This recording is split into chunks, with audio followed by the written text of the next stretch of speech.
Olá! A aula de hoje é sobre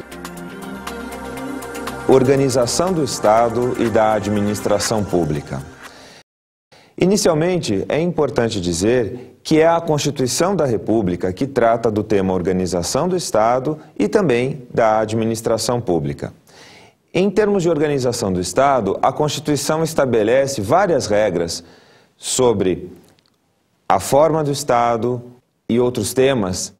Sobre a administração pública, a organização da administração pública, a Constituição estabelece várias regras, mas agora no artigo 37. Inicialmente, é importante falarmos a respeito da forma de Estado, que foi a opção do Constituinte. A forma de Estado brasileira é o Estado federado, o qual se caracteriza pela coexistência em um mesmo território de vários poderes políticos distintos. No caso brasileiro, nós temos um poder central, que é a União Federal, e vários poderes políticos regionais, os chamados Estados-membros. Além disso, temos também os municípios, que são compreendidos como poderes políticos locais. Além da União Federal, dos Estados-membros e dos municípios, temos ainda o Distrito Federal, que vai acumular poderes regionais e locais.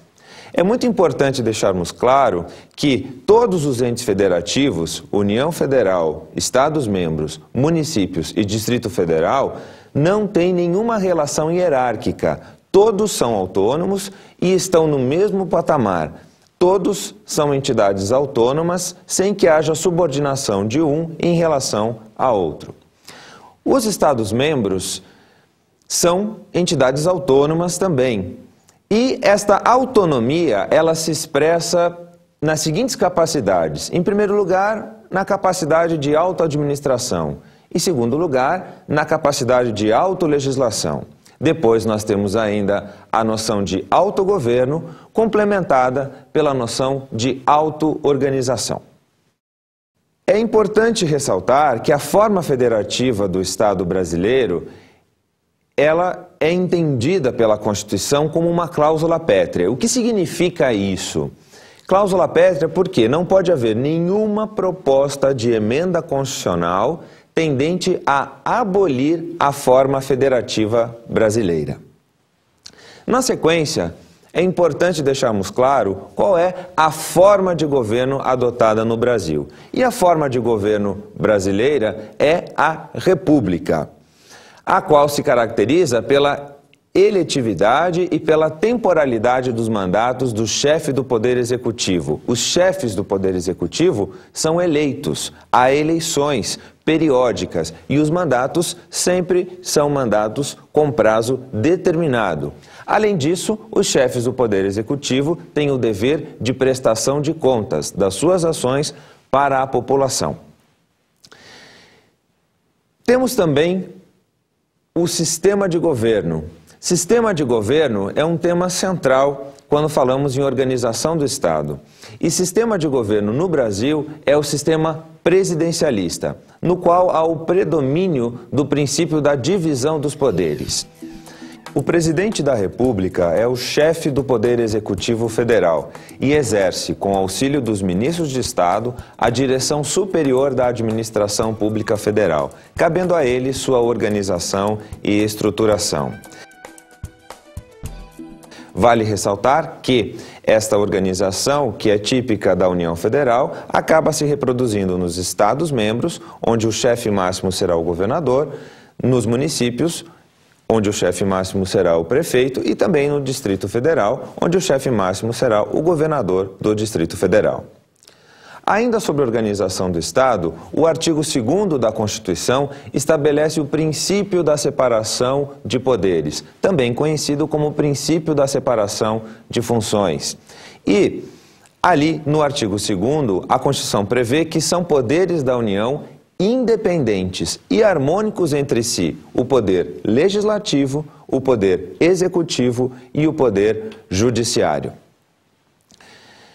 É muito comum ainda confundir-se governo com administração pública, Mas governo não significa a mesma coisa que administração pública.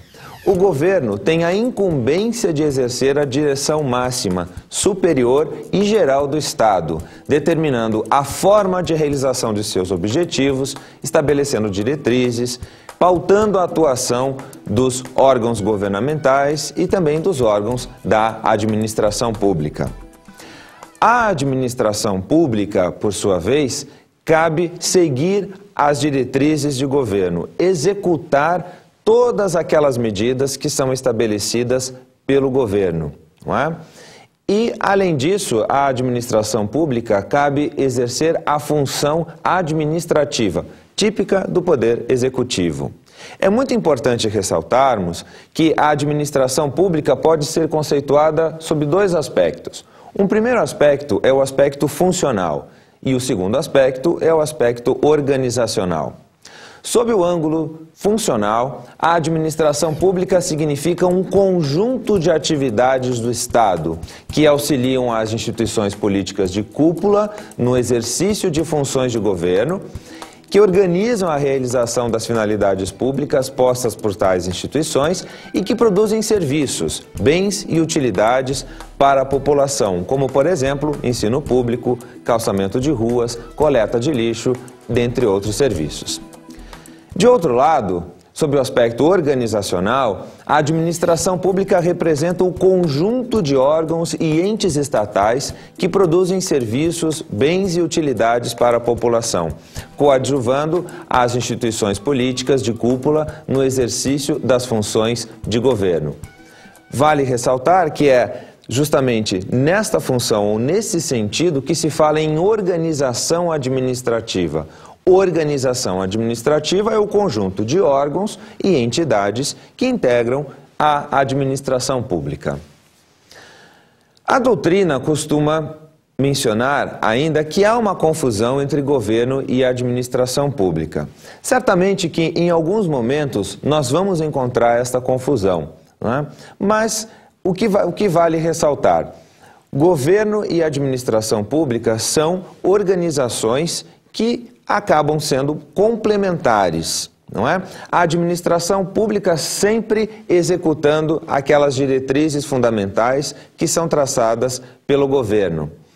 No caso brasileiro, nós vamos ter uma influência muito forte na administração pública de atuação governamental. Então, fala-se muito em politização da administração pública, no sentido de que o governo acaba, muitas vezes, conferindo algumas direções à administração pública, né? Mas é cada vez mais importante que possamos entender como setores separados, o governo de um lado e a administração pública de outra. Porque a administração pública, embora possa ser entendida como um aparato a serviço do governo, é cada vez mais uma estrutura a serviço da população.